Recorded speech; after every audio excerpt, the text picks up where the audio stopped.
Boa noite a todos. Agradeço a oportunidade de estar aqui falando um pouquinho para vocês sobre a violência doméstica, né? Que tanto cresceu durante a pandemia e veio aí à tona em todas as redes sociais, em todas as mídias, em virtude do vídeo nos stories, né? Que foi postado por uma mulher que sofreu agressão do marido em cenas bastante chocantes. O que aconteceu com a violência doméstica? Durante a pandemia, nós enfrentamos aí o isolamento social que foi imposto pelas autoridades sanitárias na tentativa de conter o contágio da doença, né, da Covid-19. Isso fez com que as relações familiares, que são muito estreitas, muito intensas, ficassem muito desgastadas, porque as pessoas foram trabalhar em home office, as crianças deixaram de ir para a escola e começaram a estudar em homeschooling. E, principalmente no início, muitas pessoas dispensaram seus colaboradores com receio de que eles se contaminassem e levassem também o contágio às casas em que trabalhavam. Porque a maioria deles depende de transporte público. E aí as pessoas que tinham uma vida muito agitada, entre trabalho, compromissos, estudo, todas elas se viram fechadas em casa.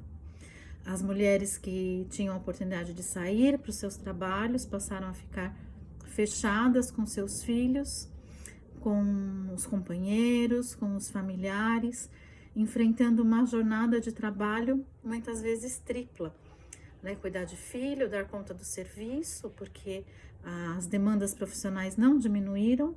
Pelo contrário, que eu notei falando com vários profissionais de diversas áreas, é que em home office se trabalha mais, né? Porque você não para, você não se dá tempo, você estende o seu horário de trabalho. Isso fez com que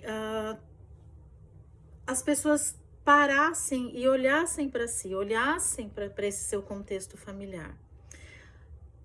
As mulheres assoberbadas, os maridos muitas vezes também sem o hábito da convivência familiar, da rotina doméstica.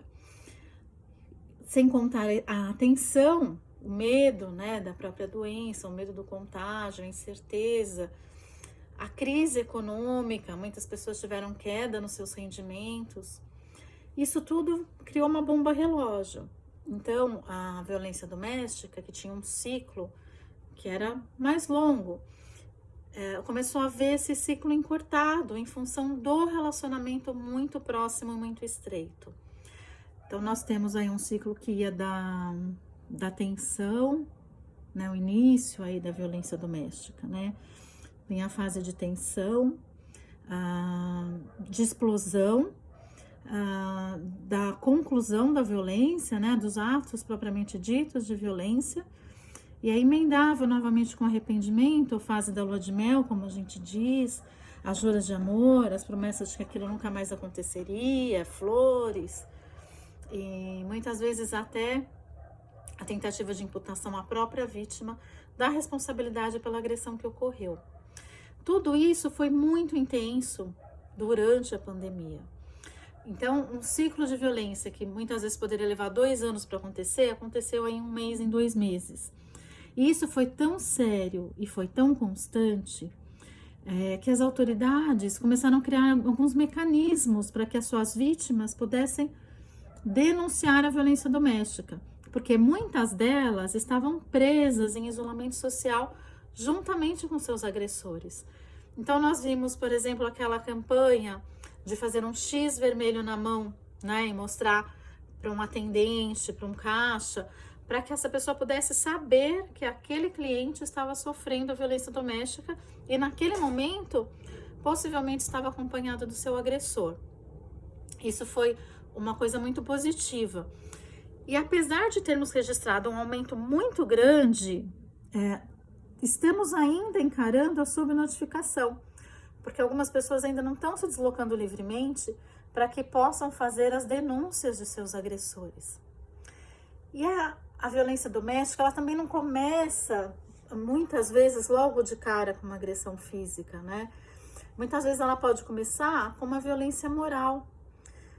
Só quem passou por uma relação abusiva conhece, né, essas fases. E as relações abusivas, elas têm uma dinâmica tão tensa, tão complicada, que muitas vezes a vítima acredita realmente que ela tem a parcela de responsabilidade pelo que está acontecendo. Então, vocês precisam ficar atentas e abrir os olhos, né? E não deixar que isso evolua, quebrar o ciclo e denunciar. Então, ela pode começar com uma violência moral, a violência psicológica, as agressões verbais, as ofensas, as tentativas de diminuir. Desculpa, gente, o tempo tá tão seco, né? As tentativas de fazer a pessoa acreditar que ela não tem habilidades, que ela não tem competências, que ela é uma fracassada, que ela não é ninguém, né? Isso é a violência moral, a violência psicológica. Tem a violência patrimonial, que é o controle do outro através do dinheiro. Então, assim, é a pessoa que controla a conta corrente, controla o cartão de crédito, quer saber onde é gasto cada real. Ou aquele companheiro que inicialmente se posiciona como um príncipe, o provedor, né? Não vai te faltar nada, eu vou te dar tudo. Então você pode largar o seu trabalho, largar suas coisas. Desculpa, essa é a pontinha, é o início da violência patrimonial. E aí nós também podemos passar pela violência sexual, que consiste em relações sexuais forçadas, ou relações sexuais sem o uso de preservativos, ou a mulher que gostaria de ter filhos, de procriar, de ter filhos, e é impedida pelo companheiro, ou o contrário, a mulher que não quer ter filhos, e que existe uma forçação de barra do companheiro. Isso também pode ser caracterizado aí como uma violência sexual. E temos, né, culmina, né, tudo caminha, o desfecho disso tudo é a agressão física, né, que ela pode levar mais tempo ou menos tempo, mas que numa relação abusiva ela sempre vai acontecer. Então, assim, segurar, apertar, chacoalhar, puxar o cabelo, levantar a mão, dar sacudidas, encostar contra a parede. Gente, tudo isso é violência física. E o feminicídio, ele também explodiu, porque explodiram os casos de violência física. Então, o importante é cortar, é interromper esse ciclo, é não permitir que ele continue, porque o desfecho nunca é bonito. Muitos movimentos têm sido vistos, né, em todas as mídias. Isso é uma coisa muito bonita, de acolhimento das vítimas, né? Hoje nós temos a Lei Maria da Penha, que tem muitas medidas de proteção para você, vítima, né? Medidas que vão desde o afastamento do lar, a proibição de se aproximar, a facilitação do divórcio, o acolhimento em instituições, a facilitação de matrícula escolar do seu filho. Então, existem muitas medidas de proteção.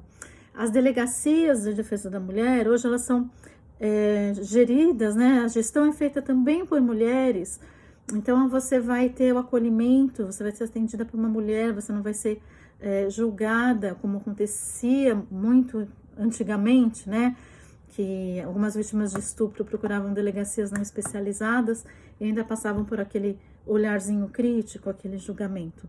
Então, não tenha medo, denuncie 180, interrompa o ciclo, né? Procure, se preserve, se ame, procure os seus direitos e saiba que as autoridades, elas estão atentas, que o judiciário, que o Ministério Público, que as polícias, elas têm uma atuação muito importante, mas que ninguém pode te ajudar se você não estender a mão, tá? Esse é o meu recado. Um grande abraço.